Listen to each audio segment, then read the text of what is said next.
Hello everyone. इस video में हम एमसीक्यू क्वेश्चन सॉल्व करेंगे। मेरा सजेशन है कि पहले पूरा वीडियो देख के आप क्वेश्चन सॉल्व करने का टेक्निक समझ ले, उसके बाद वीडियो को रीप्ले करके आप साथ साथ में सॉल्व कर सकते हैं। तो आइए शुरू करते हैं एमसीक्यू सेशन।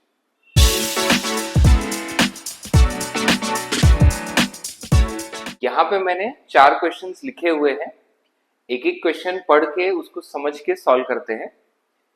फर्स्ट क्वेश्चन जो है, undercasting of sales book is corrected by dash to sales account.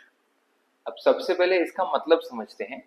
Undercasting of sales book मतलब सेल्स बुक में हमने कम अमाउंट लिखा है, रेक्टिफिकेशन ऑफ एरर्स चैप्टर का क्वेश्चन है।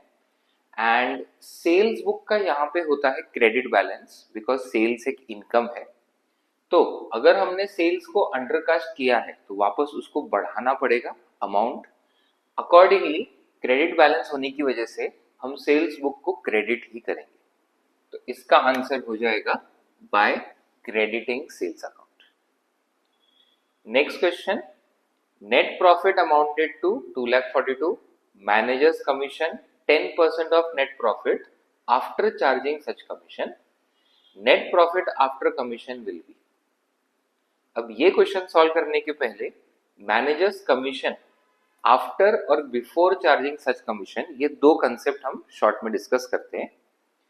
तो एक होता है managers commission before charging such commission, दूसरा होता है आफ्टर चार्जिंग। बिफोर चार्जिंग मतलब क्या? तो जो भी हमारा नेट प्रॉफिट है इसमें हमने अभी तक मैनेजर्स कमीशन चार्ज नहीं किया है, तो ये ऑलरेडी बिफोर चार्जिंग यानी कमीशन का नेट प्रॉफिट है। और अगर क्वेश्चन में बोलते हैं कि मैनेजर को 10% कमीशन दे दो before charging commission, that means ये 2,42,000 पे ही 10% 24,200 का कमीशन हो जाएगा। बट अगर क्वेश्चन में बोला है कि managers commission 10% of net profit है आफ्टर चार्जिंग सच कमीशन, जैसे ये क्वेश्चन में बोला है, दैट मीन्स जो यहां पे नेट प्रॉफिट दिया है इसमें से पहले हमको मैनेजर्स कमीशन सब्ट्रैक्ट करके कितना प्रॉफिट बचता है वो फाइंड आउट करना है, और फिर ये जो प्रॉफिट बचेगा उस पे हम लोग 10% कैलकुलेट करेंगे, वही हो जाएगा फिर मैनेजर्स कमीशन। अब यहाँ पे प्रॉब्लम ये आ जाती है कि हमको ये प्रॉफिट जो आफ्टर चार्जिंग कमीशन है वो पता ही नहीं है, तो उस पे हम 10% कैलकुलेट भी नहीं कर सकते। तो हमारा अजम्पशन क्या होगा, ये जो बिफोर चार्जिंग कमीशन का अमाउंट है 2,42,000, ये 110% है। इसमें से 10% मैनेजर को देने के बाद हमारे पास 100% प्रॉफिट बचना चाहिए। अकॉर्डिंगली सिंपल परसेंटेज कैलकुलेशन की जगह इंटू 10/110 होगा। सो अगर 8% हुआ तो 8/108, 5% हुआ तो 5/105। इससे हमको मैनेजर्स कमीशन मिलेगा 22। अब 2,42,000 में से 22,000 मैनेजर्स कमीशन पे हो गया, तो अब प्रॉफिट बचेगा 2,20,000। तो क्वेश्चन में वही पूछा है, net profit after commission is 2,20,000। Next, suspense account shows dash balance. अब वापस रेक्टिफिकेशन का क्वेश्चन है। पहले तो सस्पेंस अकाउंट का कंसेप्ट समझते हैं। जब भी जर्नल लेजर ट्रायल बैलेंस बनाने के बाद ट्रायल बैलेंस हमारा टैली नहीं हो रहा या कुछ ना कुछ मिस्टेक रह रही है जो हम लोकेट नहीं कर पा रहे, तो तब हम ओपन करते हैं सस्पेंस अकाउंट।